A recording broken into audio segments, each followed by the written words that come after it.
नमस्कार दोस्तों। आज फिर आपके साथ उपस्थित हूँ एक और नई कहानी लेके।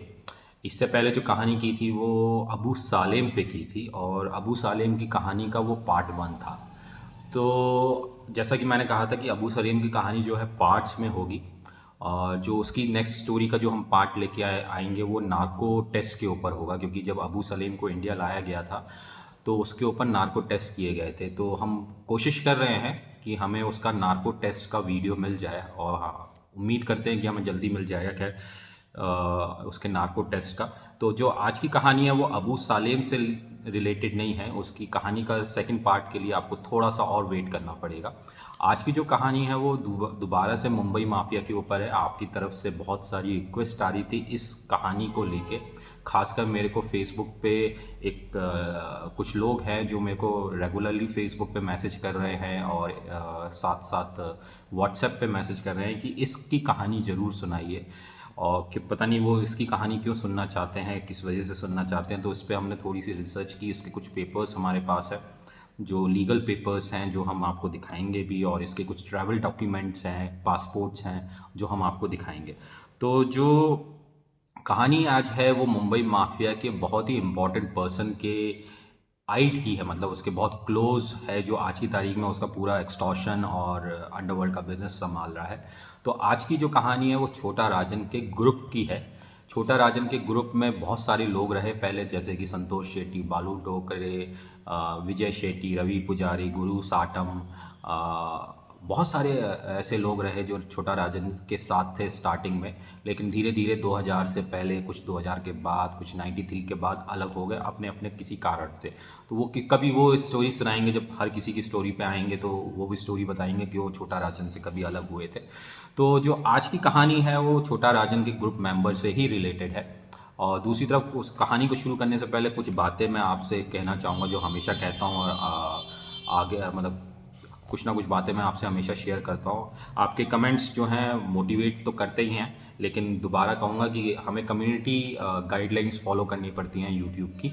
तो उस पर आप जो है गालियाँ ना लिखें तो उचित है, चाहे वो किसी के लिए हो, चाहे मेरे लिए लिख रहे हो, या चाहे किसी आपस में आप एक दूसरे से जब कमेंट एक्सचेंज करते हैं तो उस पर लिख रहे हैं, उनके लिए लिख रहे हैं, या किसी की कहानी जिनकी मैं सुना रहा हूँ उनके ऊपर लिख रहे हैं, तो वो हमें कम्युनिटी गाइडलाइंस यूट्यूब की फॉलो करनी पड़ती हैं। अगर हम वो कम्युनिटी गाइडलाइन फॉलो ना करें तो चैनल ब्लॉक होने के चांसेस रहते हैं। तो अगर आपको कहानी सुनते रहना है तो एक मर्यादा बना के रखिए। आप अपनी बात कह सकते हैं, गुस्सा जाहिर कर सकते हैं, उसमें मैं मना नहीं कर रहा हूँ। आप किसी के प्रति भी गुस्सा जाहिर कर सकते हैं। फ्रीडम ऑफ स्पीच और फ्रीडम ऑफ एक्सप्रेशन हमारे देश का मूल अधिकार है, तो आप उसको ध्यान रखिएगा। दूसरी तरफ कुछ लोग मुझसे कहते हैं कि कमेंट्स बहुत रेगुलरली आ रहे हैं कि मैं किताब देख के या कुछ न्यूज़पेपर पढ़ के बोलता हूँ। तो खैर मैं उनको कह देना चाहता हूँ कि मैं पढ़ के नहीं बोलता हूँ। कुछ पॉइंट्स होते हैं जो हम नोट डाउन करते हैं, और वो नोट डाउन करके रखना इसलिए ज़रूरी होता है क्योंकि हम जिन पॉइंट्स पे बात करना चाह रहे हैं वो हमारे पास पहले से नोट डाउन रहेंगे, तो हम एक कहानी को बिल्डअप करके और एक अच्छे पॉइंट्स पे जो एक फैक्ट्स एंड फिगर्स हैं उस पर बात कर सकते हैं। तो चलिए शुरू करते हैं आज की कहानी। आज की जो कहानी है वो छोटा राजन के खास व्यक्ति की कहानी है जो आज की तारीख में ब्लू आई है छोटा राजन के लिए, और छोटा राजन के फैमिली के लिए भी बहुत इम्पॉर्टेंट है क्योंकि उसके पास सारे फिनेंसेस हैं। मैं बात कर रहा हूँ अबू सावंत की, जिसका असली नाम है संतोष महादेव सावंत। जो संतोष महादेव सावंत है इसके बारे में कभी मीडिया में ज़्यादा इन्फॉर्मेशन आई नहीं, क्योंकि ये कभी इतना हाईलाइट भी नहीं रहा और कभी ऐसा नहीं रहा कि इसको इतना ट्रैक किया जाए। खैर इंडियन गवर्नमेंट और मुंबई पुलिस ने इसको हमेशा वॉच पे रखा, और क्योंकि वो छोटा राजन के गैंग मेंबर था और वांटेड भी हुआ बाद में। मैं बताऊंगा कब वांटेड हुआ, कब रेड कॉर्नर नोटिस इसके खिलाफ इशू हुआ। तो जो मुंबई पुलिस थी वो इसको हमेशा अपने रडार पे रखा, और मुंबई पुलिस के कुछ जानकार ये आज भी कहते हैं कि ये जिस दिन इसको हम हिंदुस्तान वापस ले आएंगे, इंडिया वापस ले आएंगे, उस दिन इस छोटा राजन के बहुत सारे फिनेंसेस के बारे में पता चल जाएगा। तो जो संतोष महादेव सावंत है, जिसका नाम अबू सावंत पड़ा। खैर अबू सावंत इसका नाम कैसे पड़ा ये इसकी कहानी किसी और दिन करेंगे।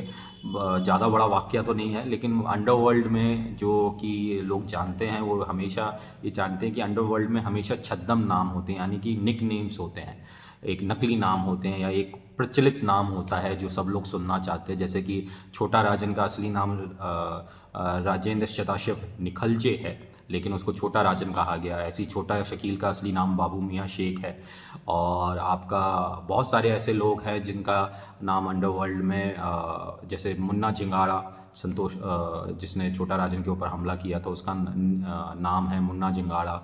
इकबाल मेमन का नाम हुआ इकबाल मिर्ची।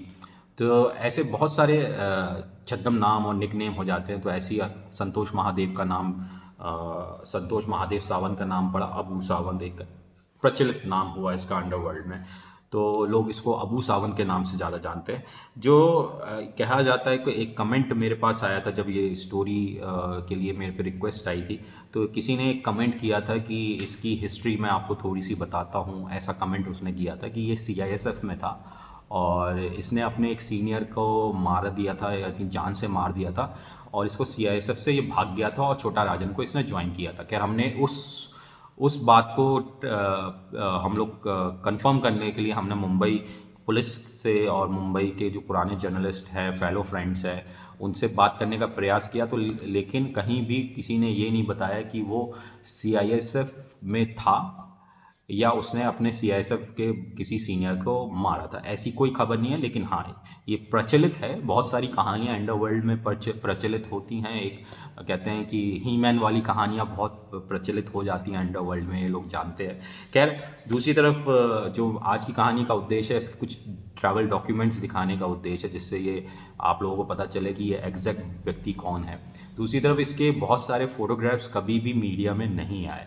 अगर आप अबू सावंत या संतोष महादेव सावंत आप गूगल करेंगे या याहू सर्च करेंगे या MSN सर्च करेंगे, कोई भी सर्च इंजन पे आप इसका नाम डालेंगे तो गिनती से 2 पिक्चर्स आती हैं। एक पिक्चर तो आप इस समय उसकी देख रहे हैं स्क्रीन पे, जो मैं आपको दिखा रहा हूँ। ये सबसे ज़्यादा फेमस फ़ोटो है अबू सावंत की इंटरनेट पे, इसके अलावा कोई फेमस नहीं पिक्चर नहीं है। और ये जो पिक्चर है, कहा जाता है ये समवेयर बिटवीन 2000 के आसपास से है, 2002 टू 2005, और हम आज की तारीख में 2019 में बैठे हैं। तो जब 2019 में बैठे हैं तो वो कैसा दिखता है वो कोई नहीं जानता। खैर मेरे पास 2 पिक्चर्स हैं, एक उसकी पासपोर्ट पे लगी हुई और एक उसके वीज़ा ट्रैवल डॉक्यूमेंट पे। एक पिक्चर है जो 2009 की है, जो मैं आपको आगे दिखाऊंगा, और एक है 2014 की, जो भी मैं आपको आगे दिखाऊंगा, जो उसके वीज़ा पे लगी है। तो आपको एग्जैक्ट पता चलेगा कि ये दिखता कैसे है। खैर अब आते हैं इसकी लाइफ की स्टार्टिंग पे।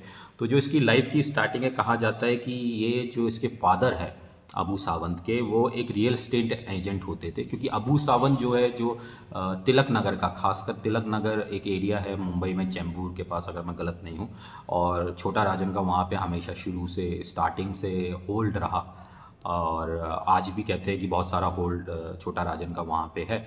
दूसरी तरफ जो खुद ही अबू सावंत वहाँ का और उसके पिताजी जो है रियल एस्टेट एजेंट हैं, और छोटा राजन की जो वाइफ है, जिनका असली नाम सुजाता है, लेकिन अंडरवर्ल्ड में उनका भी एक प्रचलित नाम है, नानी के नाम से मशहूर हैं। तो वो नानी की एक कंपनी होती है रियल एस्टेट, उसका नाम है खुशी कंस्ट्रक्शन या खुशी बिल्डर्स करके है, जो बाद में पुलिस की रडार पे आई और वो बंद हो गई। तो जो इसके फादर है वो रियल एस्टेट एजेंट है, और वो किसी तरह से नानी से मिले। कहा जाता है कि अबू सावंत जो है 2000 में नानी से मिला, और वहाँ पे उसने छोटा राजन का गैंग ज्वाइन किया।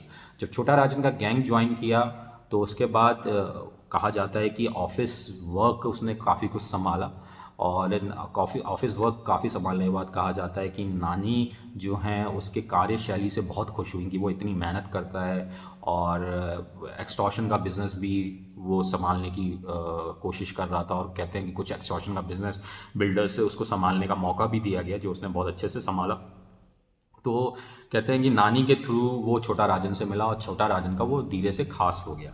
2000 से 2005 तक वो हिंदुस्तान में यानी इंडिया में ही रहा, और मुंबई के तिलक नगर में रह के उसने पूरा कार्य संभाला, और पूरा एक्सटॉर्शन से लेके जो कहते हैं कि मुंबई तो खैर बिल्डर्स के लिए और बॉलीवुड के लिए एक्सटॉर्शन का हब रहा, कि इनसे एक्सटॉर्श किया गया या बिज़नेस पार्टनर बनाया गया। तो ये यहाँ से सारे पैसे लेता था और मुंबई से वो निकाल के छोटा राजन को भेजता था 2005 तक। लेकिन जब ये 2005 में इसके ऊपर केसेस रजिस्टर्ड हुए और ये हुआ कि ये अरेस्ट हो सकता है, तो कहा जाता है कि 2005 या 2006 के बीच में ये हिंदुस्तान से निकल जाता है एक अपने पासपोर्ट के ऊपर, और ये छोटा राजन के साथ वहाँ जाके रहने लगता है जहाँ पे संतोष सॉरी जहाँ पे छोटा राजन रहा करता था। खैर 2005 आते आते अगर मैं गलत नहीं हूँ तो संतोष शेट्टी भी छोटा राजन से अलग हो चुका था, बालू डोगरे का मर्डर हो चुका था, और तो एक तरह से कहा जा सकता है कि छोटा राजन जो है बिल्कुल अलग पड़ चुका था। जब अलग पड़ चुका था तो उसको कोई ना कोई व्यक्ति चाहिए था जो उसके साथ वहाँ पे रह सके, उसकी उसको असिस्ट कर सके। तो संतोष महादेव सावंत यानी अबू सावंत को मुंबई में जब उसके ऊपर बहुत सारे केसेस होने लगे, क्योंकि 6 केसेस में तब तक 6 केसेस में वो अक्यूज था, खासकर एक्सटॉर्शन का के केसेस में, और ऐसे ही 40 केसेस में वो को अक्यूज था। तो टोटल 46 केसेस अबू सावंत पे हुए। तो अबू सावंत जो है वहाँ से वो निकला और छोटा राजन के करीब पहुंचा, क्योंकि छोटा राजन बिल्कुल अलग थलग पड़ चुका था और उसको कोई असिस्ट के लिए चाहिए था। तो वो जब वहाँ रहा तो अबू सावंत और छोटा राजन को करीब से और नज़दीक से जानने का मौका मिला, और उसके काफ़ी बिजनेसेस के बारे में पता चला। एक मुंबई के जानकार हैं, वो ये खुद कहते हैं कि जिस दिन अबू सावंत इंडिया आ गया है, क्योंकि रेड कॉर्नर नोटिस है, जैसे मैंने बताया, इसके खिलाफ जो रेड कॉर्नर नोटिस है उसका नंबर है A1070, जो 2012 में इशू हुआ था रेड कॉर्नर नोटिस। और जिस दिन ये इंडिया आ गया उस दिन जो है बहुत सारे बिजनेस फिनेंसेस के बारे में जो अबू सावंत संभालता है छोटा राजन के बिहाफ पे, उसके बारे में भी पता चलेगा। अच्छा, दूसरी तरफ ये भी कहा जाता है कि ये जो, अब जैसे मैंने आपको बताया कि ये इसका फिनेंशियल मैनेजर हो गया था जब इसके साथ रहा करता था। तो जब बालू डोगरे का मर्डर हुआ, संतोष शेट्टी अलग हुआ, तो ये वहाँ पहुँचा। तो कहा जाता है कि जो पैसा मुंबई से इकट्ठा होता था through extortion to whatever medium, ये वहाँ से वो पूरा पैसा अपने सामने कलेक्ट करा के, नॉट इन मुंबई, जब तब मुंबई में था तब अपने सामने कलेक्ट करा था, जब ये मुंबई से निकला तो ये कलेक्ट करके आगे पहुँचाने का तरीका सिस्टम ये होता था कि ये खुद रहता था सिंगापुर में, कभी मलेशिया में, कभी बैंकॉक में, और कहते हैं जो पैसा इकट्ठा होता था वो मुंबई से हवाला के थ्रू दुबई भेजा जाता था। खैर दुनिया जानती है कि सबसे बड़ा हब जो है हवाला का वो दुबई ही है, ये कहा जाता है, ऐसा ही है, बुक्स में भी ऐसा लिखा गया है, बहुत सारे पेपर्स में कहा गया है कि दुबई से सबसे बड़ा हवाला कंट्रोल होता है। तो मुंबई से सारा पैसा दुबई जाता था। तो ये कहा जाता है कि अबू सावंत छोटा राजन के कहने पे और बाद अब भी जब तक अरेस्ट नहीं हुआ था छोटा राजन, तो ये वो सारा पैसा कलेक्ट करने दुबई जाता था, और ये दुबई से वो सारा पैसा इकट्ठा करके फिर फ़ीजी भेजता था। फ़ीजी पे ये वहाँ से ट्रैवल करके फ़ीजी आता था, कहते हैं फ़ीजी से वो सारा पैसा ऑस्ट्रेलिया जाता था। और इतनी बड़ी ट्रेल क्यों ली जाती थी पैसा ट्रांसफ़र करने के लिए, थ्रू हवाला और थ्रू लीगल चैनल्स, कि एक बार आपके पास लीगल चैनल में आ गया, आप पेमेंट इधर से उधर कर रहे हैं। जैसे मैंने आपको BCCI बैंक का बताया था कि जो पाब्लो एस्कोबार और सद्दाम हुसैन जो जिस बैंक को यूज़ करते थे मनी लॉन्ड्रिंग के लिए, तो जब ये फ़ीजी होता था तो कहते हैं इतनी बड़ी ट्रेल लेने के पीछे होता था कि अगर इंडियन गवर्नमेंट या इंडियन एजेंसीज ट्रैक कर रही हैं उस मनी को या उन लोगों को, तो वो एक जगह जाके भटक जाए। तो फ़ीजी से ये पैसा ऑस्ट्रेलिया जाता था जहाँ पे छोटा राजन होता था।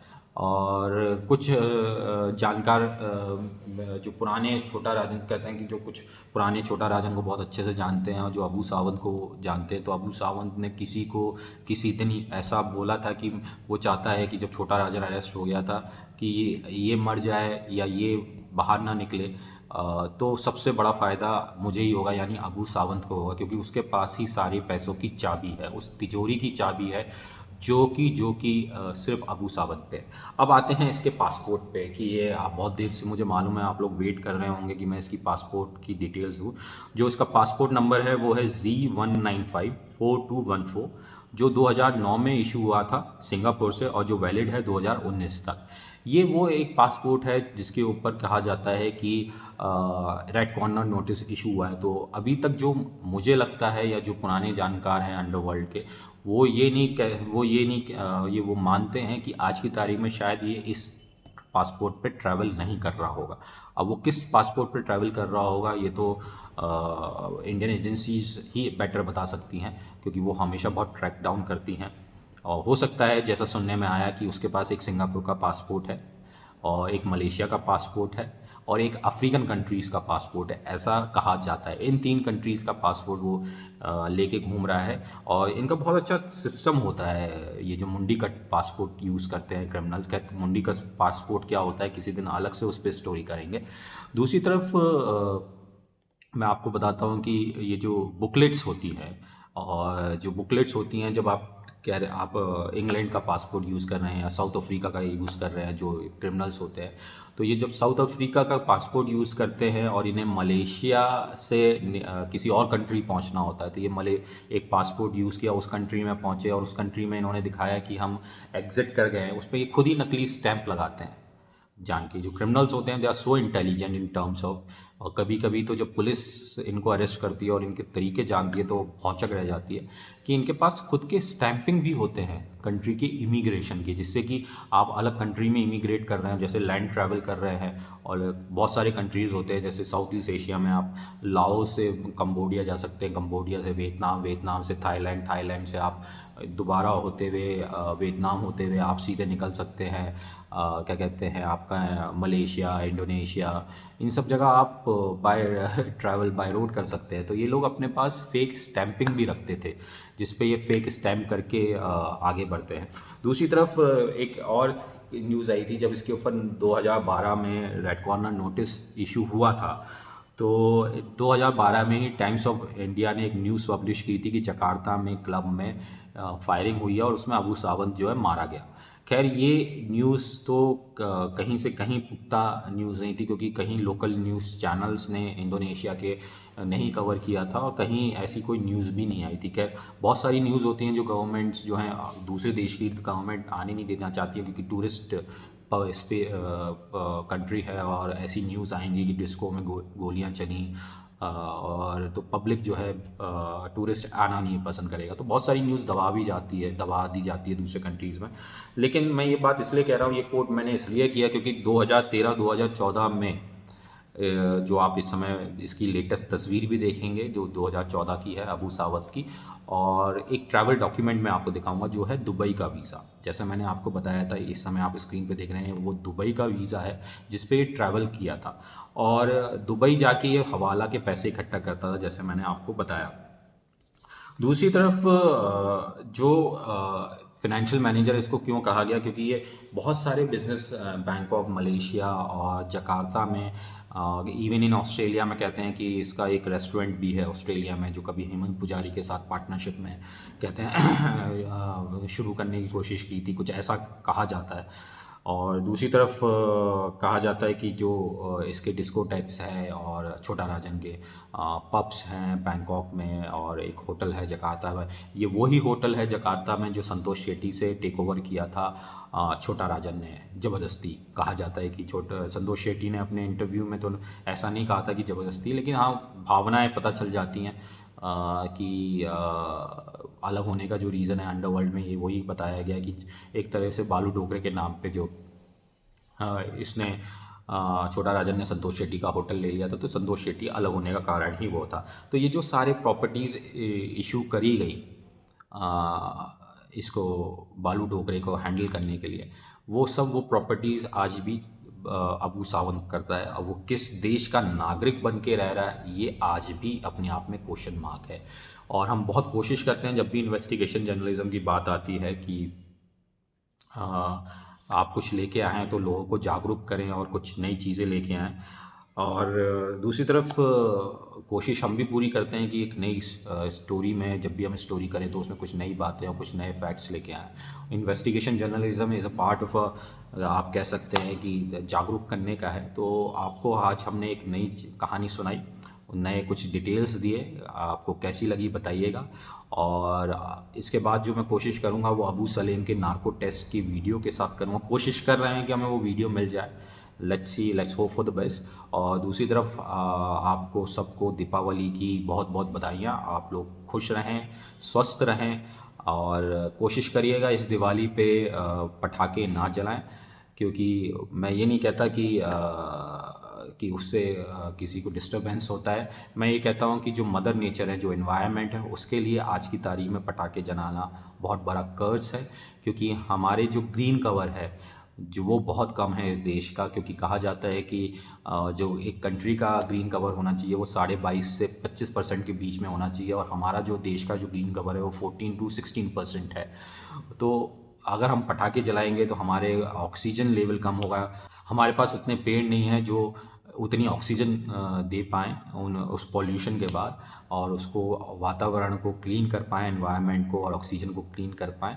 तो आपसे निवेदन है, आपको क्या करना है और क्या नहीं करना है ये आपका इच्छा है। दूसरी तरफ कोशिश करेंगे हम और भी स्टोरीज़ लेके आएँ, और आपको किसी के ऊपर स्टोरी सुननी है तो बताइएगा ज़रूर। कोशिश करेंगे नए एक्सपोज़ के साथ। मेरा उद्देश्य सिर्फ स्टोरी सुनाना नहीं है, मेरा उद्देश्य है एक्सपोज करना लोगों को, और आप लोगों को जागरूक करना।